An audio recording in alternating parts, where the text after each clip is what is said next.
Hola, ¿qué tal? Bienvenidos a este nuevo estudio de la lección de Escuela Sabática. Para esta semana estudiamos la lección número 3, que lleva como título El llamado de Dios a la misión. Quédate conmigo para seguir estudiando el tema tan interesante que es la misión de Dios para nosotros. Ya casi iniciamos.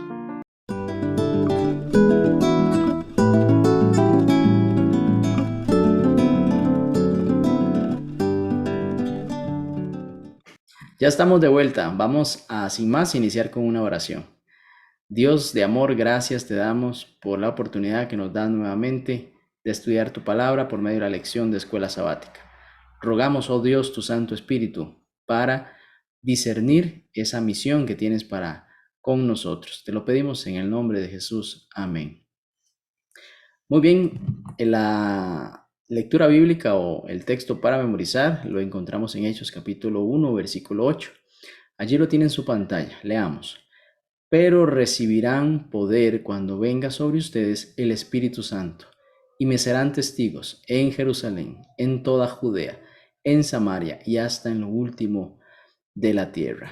Mis queridos hermanos, esta lección, esta sección de la lección, el Señor Jesús muestra por medio de este versículo la importancia de salir de una zona que podemos llamarle una zona de confort, pues podemos estar cómodos en alguna ubicación, sea en nuestra casa, con nuestra familia, pero Dios desea que el mensaje del Evangelio llegue a más lugares.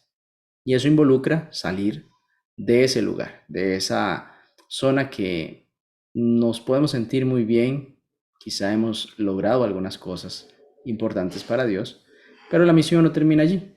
Tenemos que avanzar. Y como el versículo lo dice, les serán testigos en Jerusalén, sigue avanzando a otra región, en todo Judea, sigue avanzando en otra región que es más complicada. Si Judea era complicada porque los fariseos o los líderes religiosos no aceptaban a Cristo, quiere decir que ahí iba a haber confrontación. No iba a ser una misión sencilla, solamente estar en Judea. En Samaria, aunque en Juan capítulo 4 vemos cómo Jesús llegó a Samaria en aquel encuentro con la mujer samaritana y estuvo 2 días en Samaria, los judíos y los samaritanos no se llevaban entre sí. Entonces eso prefiguraba un enfrentamiento, algunos obstáculos importantes culturales, religiosos inclusive, pues el mismo Jesús le mostró algunos detalles de adoración en aquel momento a la mujer samaritana. Entonces, esto también iba a ser un reto, pasar por Judea, pasar por Samaria, y saliendo de Samaria podían ellos encontrar cualquier tipo de creencia, creencias paganas, culturas diferentes, idiomas diferentes. Y aún así el Señor le dice a ellos es necesario hacerlo hasta lo último de la tierra. Pero lo más importante no es eso, es cómo empieza el versículo. Pero recibirán poder. Es decir, no van solos, porque vendrá sobre ustedes el Espíritu Santo. Esa tarea no tendría ningún sentido, ni ningún efecto positivo en la misión de Dios si el Espíritu Santo no fuese derramado. Por eso es muy importante nosotros antes de hacer cualquier misión, evangelio, tocar alguna puerta, hablar de Jesús a un amigo, a una familia, es necesario suplicar, pedir el Espíritu Santo antes de hacerlo, pues es Él el que va a dar el poder a quien transmite el mensaje para que las personas también sean convencidas por medio de la palabra. Así que esta misión parece que nos puede sacar de una zona de confort, de un lugar donde usted y yo nos podamos sentir pues seguros. En mi familia ya saben que yo soy cristiano, lo aceptan, algunos han aceptado, gloria a Dios por eso. Pero ¿qué pasa en el vecindario? ¿Será que conocen que yo pues sigo a Cristo? ¿Será que no lo conocen? Además, ¿cómo podemos nosotros ser parte de una misión hasta lo último de la tierra? Porque pues podemos entender que no todos van a tener una posibilidad de ser misioneros, llegar hasta lo último en la tierra, hay muchos factores alrededor de eso. La iglesia es una iglesia mundial y eso es una gran bendición porque podemos cumplir esta parte que es hasta lo último de la tierra. Si no, no se podría. ¿Cómo podríamos hacerlo siendo una persona única, yendo hasta lo último de la tierra? Igual no podría cumplir con la misión. Hay muchos puntos donde ir. La iglesia mundial está sostenida por los miembros, por la fidelidad en la adoración de los miembros en la iglesia para que se envíen obreros a estos lugares. Así que aunque hay trabajo por hacer, no podemos conformarnos. Tenemos también la gran dicha de pertenecer a una iglesia mundial que lleva este mensaje a donde por los momentos no ha llegado y también expandirlo donde ya llegó. Es bastante la cantidad de países. Unos países no aceptan siquiera el cristianismo y ahí es todo un reto. La iglesia está trabajando y nosotros debemos ser parte de esa obra misionera hasta lo último de la tierra.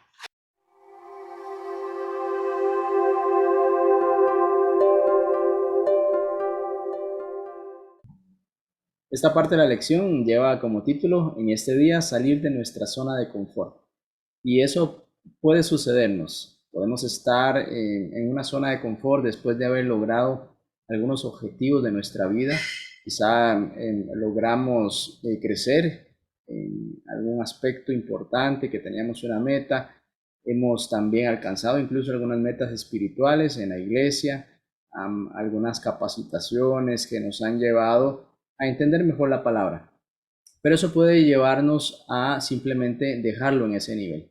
Es decir, ya nos sentimos cómodos y creemos que no necesitamos más o bien que alguien más no necesita y espera lo que ya nosotros tenemos. Por eso, Dios nos invita a salir de esa zona de confort. No permanecer allí porque puede ser que se despierte o en consecuencia tengamos que lidiar con el egoísmo. El egoísmo puede hacerse presente y pues, realmente viene a complicar las cosas, ya que íbamos por un buen camino, pero la zona de confort no permitió que avanzáramos más. Y solo pensamos en nosotros, no pensamos en los demás. Hay una historia que menciona la lección que es en Génesis capítulo 11. Allí nosotros encontramos cómo había una sola lengua en todo el mundo y todos pues en síntesis hablaban el mismo idioma. Eso pues no era malo en sí, sino que se propusieron una meta contraria a la que Dios les había dado después del diluvio, que era que se esparcieran los seres humanos por todo el mundo. Esa era una orden que Dios había dado, que no se conglomeraran en una ciudad, pues pareciera que el corazón en esas circunstancias busca mucho lo propio y se confabula para algunas maldades. Entonces Dios les pide que salgan y pues poblen la tierra, pero el ser humano, pensando en el diluvio y en algunas metas muy personales, muy fuera del plan de Dios, decidieron construir una torre que llegara lo más alto posible en sus manos, de tal forma que si pues hubiese otro diluvio, ellos estuvieran a salvo más. Dios había dicho que no iba a haber otro diluvio. Así que pues entendemos que van contrarios no solo al mandato de ir a poblar la tierra, sino también no creer en el hecho de que Dios no iba a destruir la tierra más por agua. Pero bueno, aquí vemos cómo se empezó a generar eso por una gran ambición de los hombres. Querían pues unirse en una sola fuerza y de alguna forma retar a Dios con este plan que estaban haciendo. En Génesis 11, 4, perdón, dice el versículo, y dijeron, vamos y edifiquemos una ciudad y una torre cuya cúspide llega al cielo y hagamos un nombre.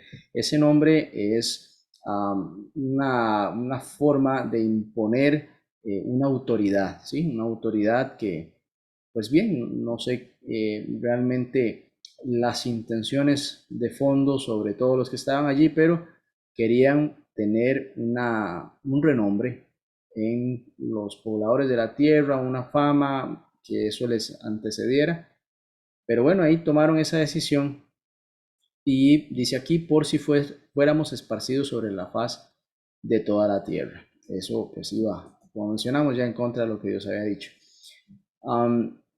¿Cuántos de nosotros podemos o cuántas personas han querido pues, ir en contra de la voluntad de Dios? Es decir, tener unas ambiciones egoístas. Porque uno en la vida puede proponerse metas. Y yo creo que eso es sano, porque mantiene nuestra mente ocupada, nos genera esfuerzo, nos genera dedicación, pero tenemos que tener cuidado de no tener unas ambiciones egoístas y dejar de lado la enseñanza de Dios, los principios, todo lo que pues nos hace mantenernos en un camino saludable, no solo espiritual, sino mental. Así que tenemos que tener cuidado de también a nuestros jóvenes darles esa rienda suelta de que vaya, conquista el mundo, pero sin ningún límite, sin un refreno en algunas actitudes que pueden estarse generando. Entonces es muy importante tener siempre esa comedida, especialmente espiritual, porque ¿qué le aprovecha al hombre si ganara el mundo pero perdiera su alma? Dice bien la palabra del Señor. Así que bueno, retomando la historia, la razón principal por la que Dios no permite que ellos sigan con este plan es básicamente por las motivaciones egoístas y por dudar de la palabra de Dios. Así lo menciona el Espíritu de Profecía al Dios indicar que no iba a ser destruido nuevamente la tierra por medio de un diluvio. Ellos no creen en esta palabra y deciden hacerse un nombre y ir hacia lo alto del cielo buscando ser no como Dios, en el entendido de un carácter perfecto como Dios, sino en aquel pues ambición que también tuvo el enemigo en algún momento de reemplazar más bien a Dios. Ese es el problema del ser humano, el corazón del ser humano. Aunque pocos años permanecemos en la tierra, pues podemos tener esas ambiciones egoístas de pues no seguir a Dios en los mandamientos, en lo que Él ha establecido para nosotros, sino hacer nuestra voluntad, creyendo que eso puede ser de alguna forma perpetuo. Es muy importante entonces aprender de esta historia, estas lecciones en este día.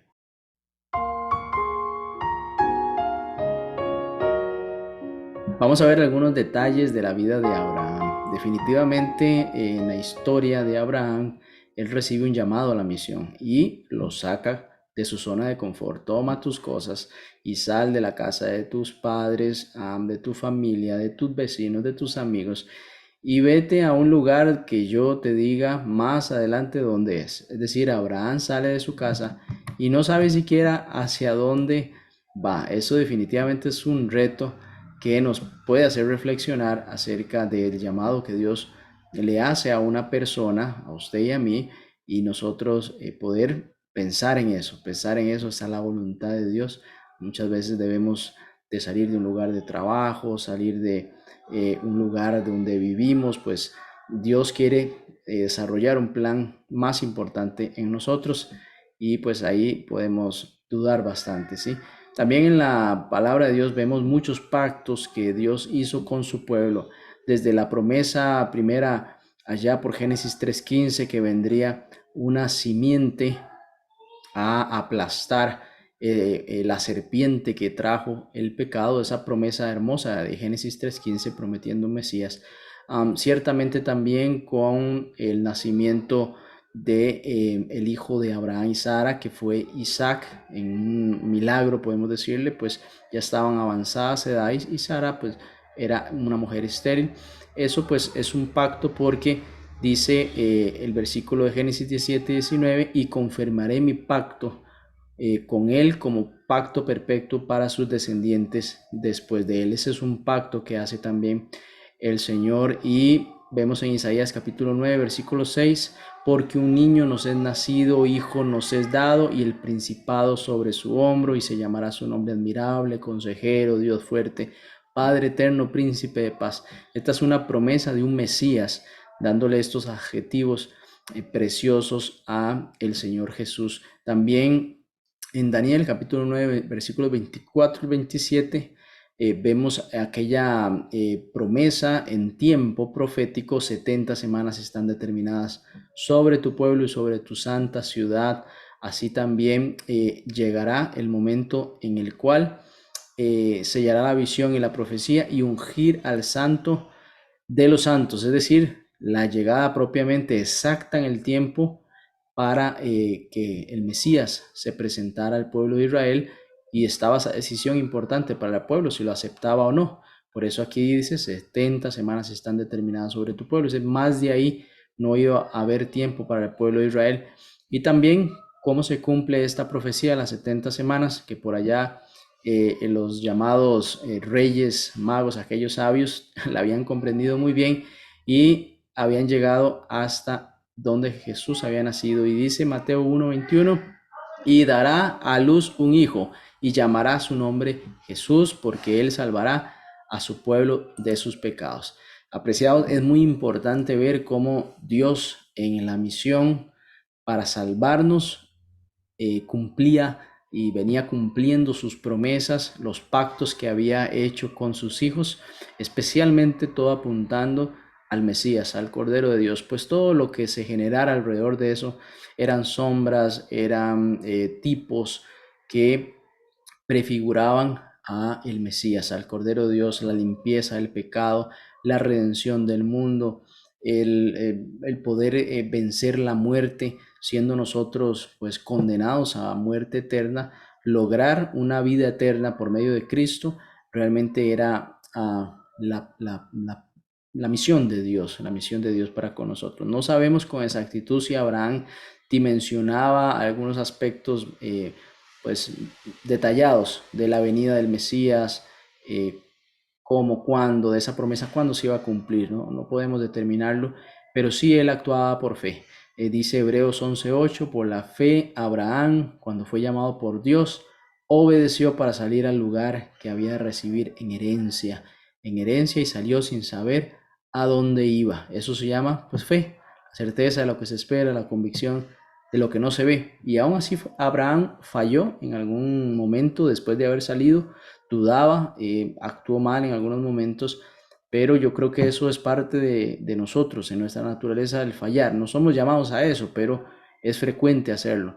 Dios sabe eso y desea siempre darnos de su poder para que nosotros seamos vencedores de nuestros problemas. Día a día cada uno tiene un problema diferente, o un problema que ha tenido que luchar por mucho tiempo, pero no debemos desistir en seguir luchando y creer que Dios quiere llevarnos siempre a un mejor lugar. Y el mejor lugar final es estar morando con Él por la eternidad.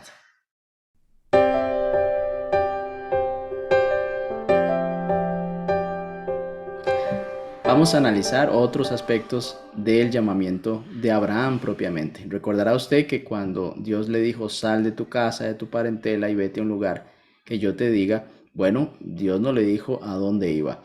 Creo yo que Dios en su sabiduría se reservó el lugar, porque cuando llegó allí era la tierra del cananeo, un pueblo sumamente violento, pagano, que debía uno cuidarse las espaldas al estar allí. Y Dios le dice que esa es la tierra que le va a heredar. Bueno, si hubiese sido inmediato esa herencia, de pronto Abraham hubiese visto que la promesa fue cumplida.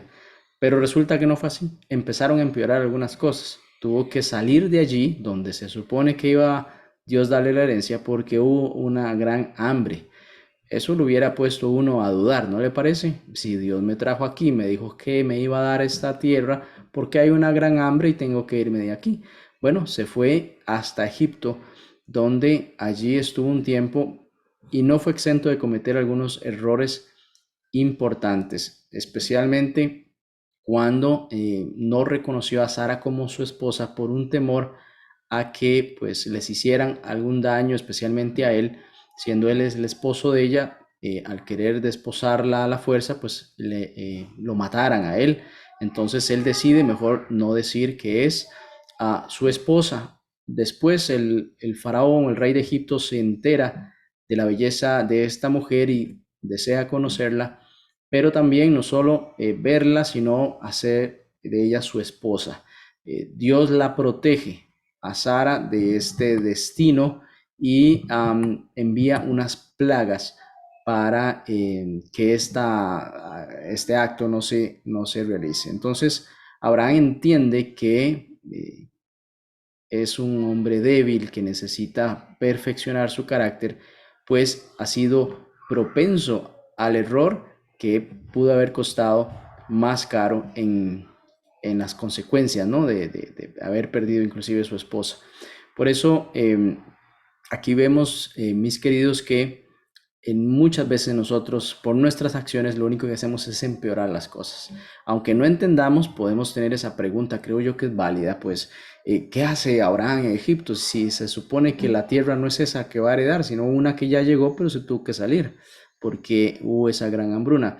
Eso no, pues, nos exenta a cometer los errores, pero aquí Abraham definitivamente tuvo que aprender una sumisión a la voluntad de Dios, pues por su lógica, por su entendimiento de raciocinio humano, no está entendiendo nada, ¿correcto? No está entendiendo nada, es algo que solo preguntas puede estar teniendo en este momento, pero es importante siempre seguir los principios de Dios, no buscar enredar malas cosas, como se dice popularmente, sino más bien buscar dirección divina. En ese momento de apuro de Abraham, el mismo rey de Egipto le dice, le reclama el haberle mentido, pues pudo haber traído gran desgracia para la familia y así esa era la realidad.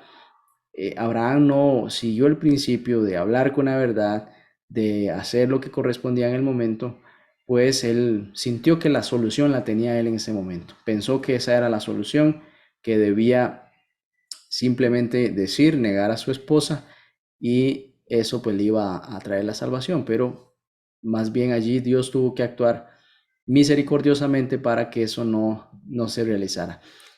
Entonces, analicemos en reflexión qué lecciones podemos sacar acerca de la vida de Abraham cuando fue a Egipto. Qué importante es, pienso yo, hablar con la verdad, aunque pareciera que eso nos compromete seriamente. ¿Qué piensa usted?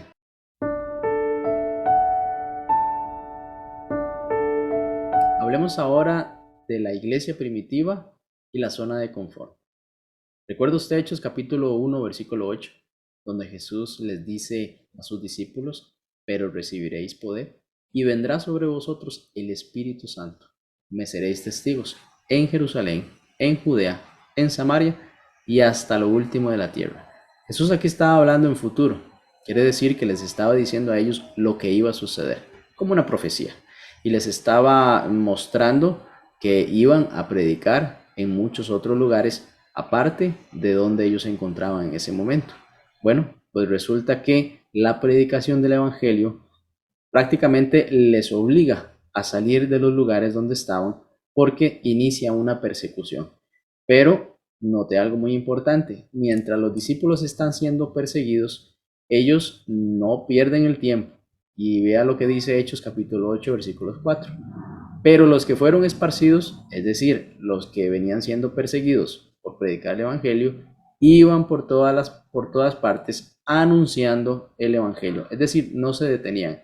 Y al no detenerse, la persecución entonces se incrementaba y eso hacía que ellos seguían avanzando.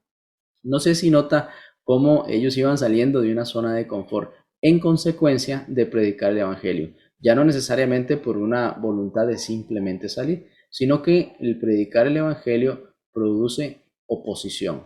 Un verdadero Evangelio, un Evangelio de Cristo, de la Biblia, va a producir oposición, incomodidad, el llamar al pecado por su nombre.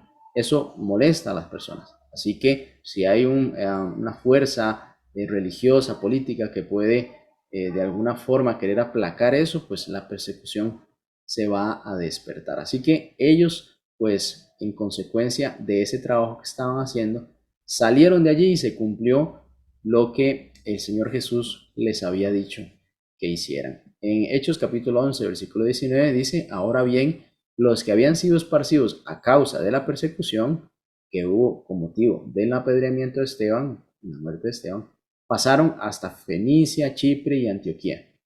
no hablando a nadie la palabra, sino solo a judíos.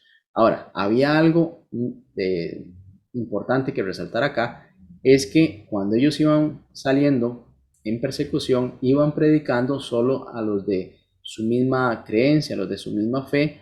Me refiero a los judíos, a los hombres que tenían conocimiento de Dios, pero no habían aceptado a Jesucristo. Es decir, esa era la meta que ellos tenían conforme iban saliendo. Claro, ahí mismo también encontraban la persecución, pero resulta que estaban dejando de lado a otro grupo de personas muy importante, como son los gentiles. Es decir, personas que no pertenecían a la religión judía, que posiblemente sabían quién era el Dios de Israel, pero no le servían y nunca fueron familiarizados necesariamente con eso. Sus costumbres eran diferentes, tanto sociales como religiosas, pero ese grupo de personas estaba quedando por fuera. Así que un apóstol que vino a marcar la diferencia, sabemos que es el apóstol Pablo. El apóstol Pedro, por otra parte, era conocido como el apóstol de los circuncisos, es decir, de los del pueblo de Judea, los que tenían el rito de la circuncisión. Pero el apóstol Pablo era conocido como el apóstol de los gentiles, todos aquellos pues que esa práctica nunca estuvo dentro de su cultura, religión y demás. Y el apóstol Pedro llegó en su momento a entender esto, pues así como los otros discípulos saliendo por la persecución iban predicando a los judíos, se habían olvidado de los gentiles. Y después él comprendió esta gran importancia, esa gran verdad que el apóstol Pablo pues venía instruido por el Señor, guiado por el Señor, de que eso se debía hacer, predicarle también a los gentiles. Pues sí, iba a ser diferente, iba a ser una cultura que habría que explicar, posiblemente más cosas para que llegaran a entender el Evangelio, de dónde provenía Cristo, por qué la simiente, ir más atrás acerca de los profetas, porque esa parte los judíos sí lo tenían, pero los gentiles posiblemente debía de entender un poco más eso y quitar pues la tradición o la cultura religiosa de adorar imágenes, de adorar pues seres tallados, que eso no lo tenía el pueblo judío. Así que sí había que hacer un trabajo especial. De hecho, en algún momento tuvieron que definir si era necesario que los gentiles se circuncidaran o no. Pues llegaron a la conclusión que no, porque eso era una tradición propiamente de los judíos, que sí tenía su significado importante dentro del pueblo, pero también entendiendo ahora la obra de Cristo al llegar, pues era algo también del pasado. Así que tuvieron que ponerse bastante de acuerdo en aspectos como estos para poder merger o hacer que estas dos culturas pues se hicieran un solo pueblo, ya que las iglesias pues, no deberían de hacer tampoco acepción de personas, que solo judíos o que solo gentiles, pues no tendría mucho sentido en el oficio de la piedad de Cristo. Por eso también está el ejemplo de aquel olivo en el cual fueron desgajadas sus ramas y fueron injertados un olivo silvestre representando al pueblo gentil. Este olivo silvestre llegó a ser parte del olivo principal, del arbusto, que tenía sus raíces y de los cuales ahí también se benefició este injerto, representando al pueblo gentil, siendo que antes, siendo pues, dos pueblos completamente separados cultural y religiosamente, ahora serían un solo pueblo espiritual en Cristo. Por eso era importante también que los discípulos entendieran eso en medio de la persecución, no se olvidaran de otras personas que no estaban como parte del pueblo de Judea, de los cuales ellos venían.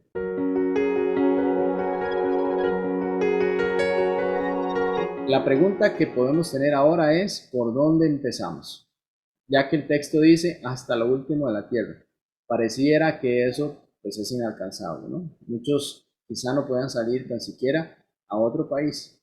Bien, Hechos capítulo 1, versículo 8, así como Jesús dijo, hasta lo último de la tierra, no empezó por allí, empezó por el vecindario, el lugar donde los discípulos estaban más próximos. Al hacerlo ahí, se fue en consecuencia por los demás lugares. Quiere decir que si usted y yo somos diligentes donde tenemos que serlo, Dios mismo va a ir abriendo puertas y el Evangelio va dando ese mismo resultado. Así que no debemos quizá enfocarnos de adelante hacia atrás, sino más bien de atrás hacia adelante. Es decir, hacia dónde vamos a ir avanzando.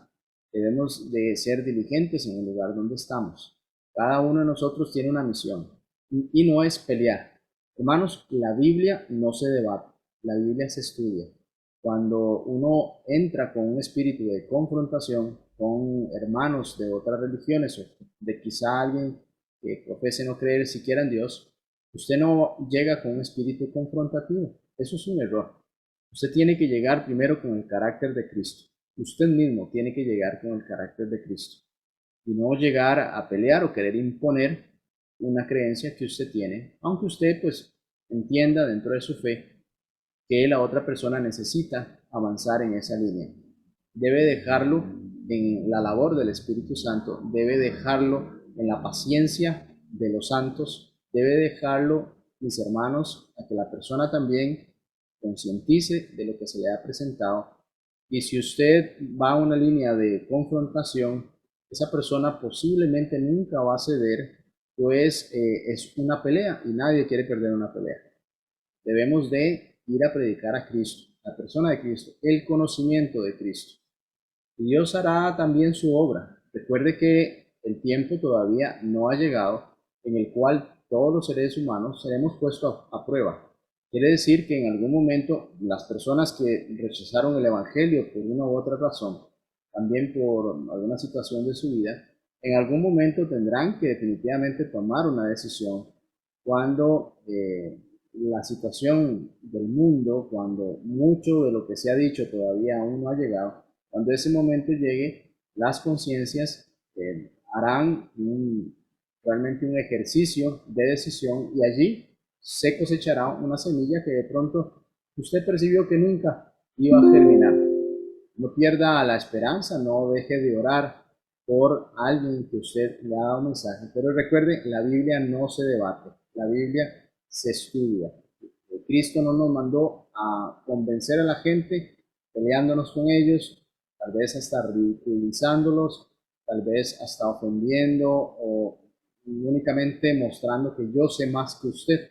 Ese no es el método de Cristo. Cristo llegaba, se acercaba, se ganaba la confianza de las personas, buscaba hacerles un bien real, sea de salud, de una necesidad meramente física, pero tenía un interés, una empatía. Directamente a los ejemplos bíblicos, cuando Jesús convertía un corazón, Jesús tenía un tacto que usted y yo debemos de practicar.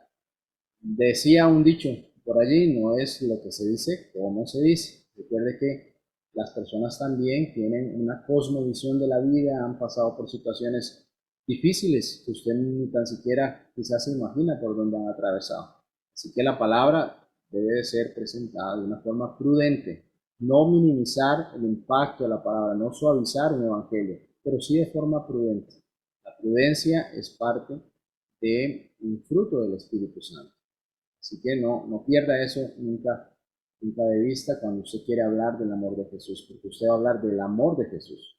Pareciera que viene hablando del odio. No, del amor de Jesús. Ese es el que cambia todo, no es usted siquiera. Es el amor de Jesús, es la persona de Cristo, el conocimiento de Jesús que permite que usted como yo, nuestro corazón sea transformado y también de las demás personas. Nunca desechemos a nadie, ni hagamos acepción de personas. Y recuerde muy importante cómo el versículo menciona y me seréis testigos. ¿Qué es ser un testigo? Bueno, alguien que presencia, alguien que evidencia lo que sucedió. Así se lo dijo a los discípulos. Usted y yo no tuvimos la dicha de ver a Jesús físicamente caminando en la tierra. Ellos sí lo tuvieron. Por eso el Señor les dijo, y me seréis testigos de lo que han visto, del sacrificio que yo he hecho por los seres humanos, de la misión que yo vine a realizar y que fue cumplida, puesto que para este entonces ya Jesús había resucitado. Nosotros somos testigos de un evangelio que convierte los corazones. Nosotros somos testigos de que Dios nos llama para la salvación y que desea que todas las familias procedamos al arrepentimiento para ser salvos. Somos testigos de milagros. Muchos han recibido de Dios un milagro. Y todos tenemos algo que testificar. Por eso es muy importante que el Evangelio se predique por testimonio a todas las naciones.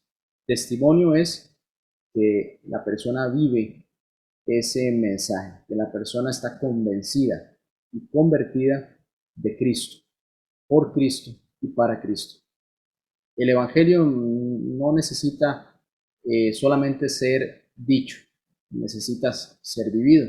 El mundo no necesita solo sermones, necesita personas que vivan ese sermón, porque si no son solo palabras, y peor aún, pueden ser o reflejar la hipocresía de las personas, algo que en este mundo hoy sobreabunda.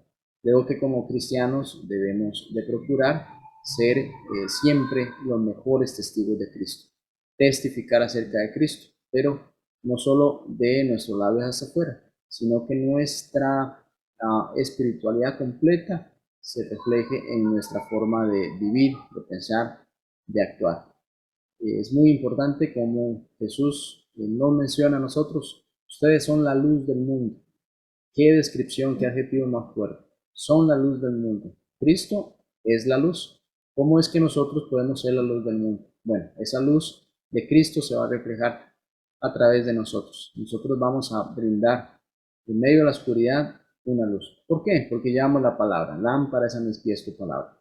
Esa palabra es la que va a brillar a través de la oscuridad y va a llevar una claridad de pensamiento a muchas personas que hoy están definitivamente perdidas. Usted y yo debemos pensar en ellos, pensar en la salvación de todas las personas, porque podemos entender que aunque pues algunas personas no van a aceptar a Cristo, es deber que se conozca el Evangelio y es deber que, bueno, Dios también da libre albedrío, pero algunas personas que pareciera que no aceptaron hoy, no hay que desecharlas del todo. Posiblemente en el futuro está esa oportunidad de que el Espíritu Santo siga trabajando cuando el mundo empiece todavía o continúe avanzando en una situación pues, peor.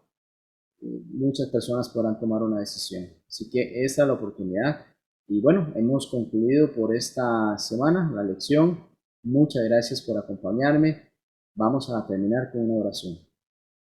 Padre de amor, te damos infinitas gracias por permitirnos estudiar otra lección de la escuela sabática. Señor, ayúdanos a entender la misión, dónde debemos iniciar, por dónde debemos avanzar. Tú, oh Dios, abre las puertas necesarias para que nuestra fe no disminuya en momentos difíciles. Sabemos que predicar el Evangelio y vivirlo puede traer persecución, puede traer oposición. Y Señor, queremos, Padre, estar listos para cuando tú vengas por segunda vez en tu Hijo Jesucristo, ser, oh Dios, más que vencedores en medio de cualquier prueba que estemos pasando hoy. Te lo pedimos en el nombre de Jesús. Amén. Hemos concluido este estudio. Te esperamos la próxima semana para estudiar la lección número 4. Dios te bendiga.